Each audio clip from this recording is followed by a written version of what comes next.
Yes, mara baada ya mwanamuziki Harmonize kuweza kurudiana na Kajala ambaye alikuwa ni mpenzi wake wa miaka 9, na zungumzia miaka kadhaa iliyopita, tuliweza kushuhudia namna ambavyo Konde Boy alikuwa akijimaliza kwa Kajala, namna ambavyo penzi lilikuwa limenoga, walikuwa wakichorana mpaka tattoos. Hii ni ishara ya kwamba hawa watu walikuwa wakipendana kweli, na of course tukaweza kushuhudia mambo makubwa ambayo waliweza kufanyiana, cheatings pamoja na kuvunjiana heshima, ambako kulifanya Harmonize pamoja na Kajala kutoweza kuendelea na mahusiano yao, licha ya kuwa waliweza kufunguka kuwa na malengo makubwa, lakini yote hayo yaliweza kuishia njiani baada ya masekeseke yaliyoweza kuibuka.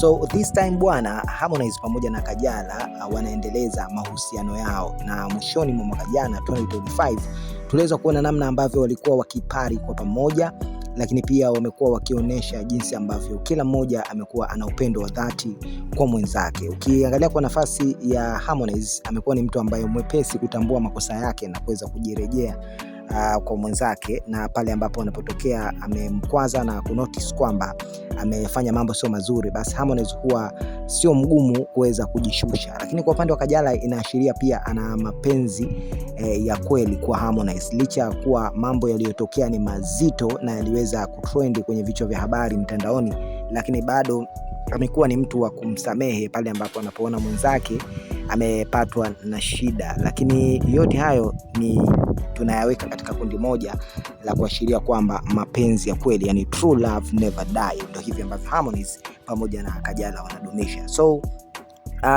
kama tunavyojua, mtu wa karibu zaidi na Harmonize ambaye watu wengi wamekuwa wakimuita kama chawa wake kwa jina hilo, ambaye si mwingine tunamjua kama Mwijaku.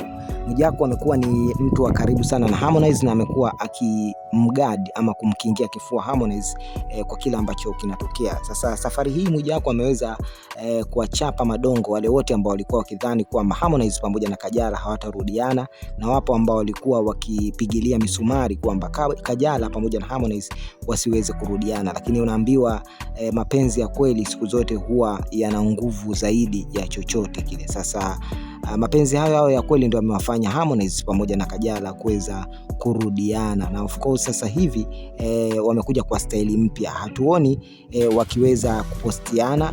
Sijajua kama muda wao walioupanga bado ama ni vipi, lakini hatuoni zile mbwembo za kupostiana, mbwembo za mara kwenda huku na huku kama zamani ilivyokuwepo. Siku hizi inaonekana kama kuna misingi ambayo Harmonize pamoja na Kajala wameweza kuiweka ili kuweza kudumisha penzi lao.